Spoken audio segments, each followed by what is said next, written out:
Et je vous souhaite une très belle semaine, que la main de l'Éternel soit sur votre vie. Que l'Éternel vous protège, vous garde.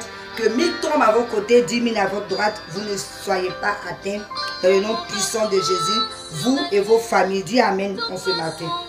Alors ce matin, tu apprends ta Bible dans Jean 14, le verset 21 qui dit: celui qui a mes commandements et qui les garde, c'est celui qui m'aime.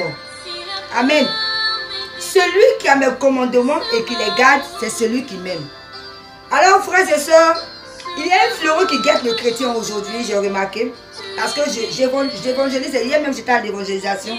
Vous savez, lorsque vous vous approchez de quelqu'un, il va vous dire automatiquement: je suis chrétien. Alors, j'ai remarqué qu'aujourd'hui, le chrétien est dans la forme. C'est-à-dire qu'il se plaît de dire: je suis chrétien. Alors, frères et sœurs, la Bible déclare ici quoi? Celui qui est vraiment chrétien, si je peux le dire ainsi, c'est celui qui garde mes commandements, qui m'aime. Celui qui garde mes commandements, c'est celui qui m'aime. C'est celui qui est chrétien. C'est celui qui a décidé de marcher avec moi. Frères et sœurs, je vais te dire ce matin que ce n'est pas seulement le fait de dire que je suis chrétien, mais le plus important, c'est de refléter l'image de Jésus. Par toi, on voit Jésus. Partout où tu es, partout où tu passes, on dit: ah, cette personne est vraiment transformée. Moi, je veux marcher comme cette personne. Frères et sœurs, ce fleuron-là nous guette. Le mot chrétien, je suis chrétien pour la forme et dans le fond. Pose-toi la question: dans le fond, est-ce que je suis réellement chrétien? Mon frère, ma soeur, il faudrait que tu sois chrétien dans le fond. Et pour être chrétien dans le fond, il y a beaucoup de sacrifices. Pourquoi vous restez de la surface? Parce que vous ne voulez pas faire beaucoup de sacrifices.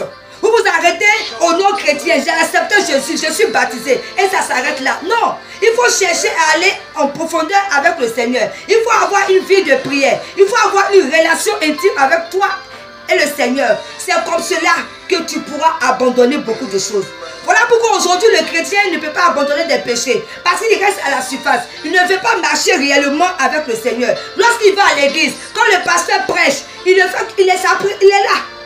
Mais souvent même il est porté il rate ses problèmes, ses difficultés. Il a pris ses fardeaux pour venir s'asseoir dans l'église. Tout ce que le pasteur dit, il n'entend pas. Il revient vide, il vient vite et il ressort vide. Voilà pourquoi tu n'avances pas. Ta vie n'avance pas. Rien n'avance parce que tu ne veux pas faire de force sur toi-même. En ce matin, je suis venu te dire: frère, il faudrait que tu pousses le bouton. Oui. C'est pas aujourd'hui, moi, je veux réveiller une nouvelle génération. Une nouvelle génération qui va pratiquer sa vie chrétienne. Une nouvelle génération, lorsqu'on va te voir, on va dire: cette personne est chrétienne. On ne le dit pas au bout des lèvres, mais par ta vie. Hier, j'allais évangéliser, j'ai vu un monsieur, qui était assis devant sa porte. Il avait la cigarette, il avait la boisson.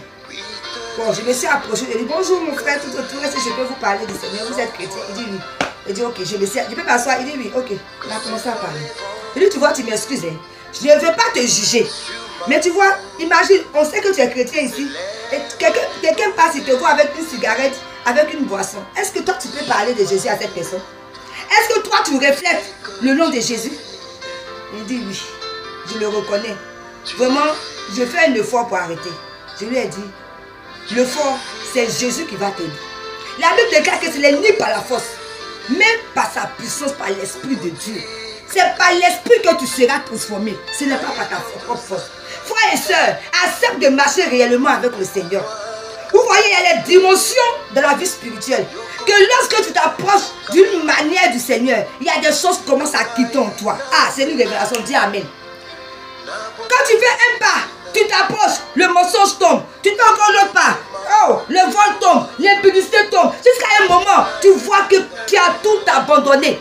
Parce que tu as une relation avec le Seigneur. Parce que tu es dans sa présence. Je vous dis, la Bible déclare: c'est dans la présence de Dieu que la verge qui était sèche a refleuri. C'est pareil. Dans la présence de Dieu, tu seras transformé. Dans la présence de Dieu, tu vas abandonner le péché. Tu vas marcher et tu vas refléter la gloire de Jésus.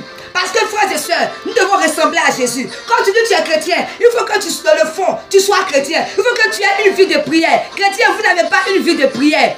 Et pourquoi tu n'as pas une vie de prière? C'est parce que tu ne recherches pas les choses d'en haut. S'il te plaît, mon frère, ma soeur, examine ta vie en ce matin. en cette semaine et commence à réviser beaucoup de choses. Commence à t'approcher du Seigneur. Il va te parler et tu vas commencer à abandonner beaucoup de choses. Parce qu'il faut que tu reflètes réellement la gloire de Jésus-Christ. Il faut que tu sois un témoignage pour Jésus-Christ. Il faut qu'en te voyant, on voie Jésus-Christ. C'est possible.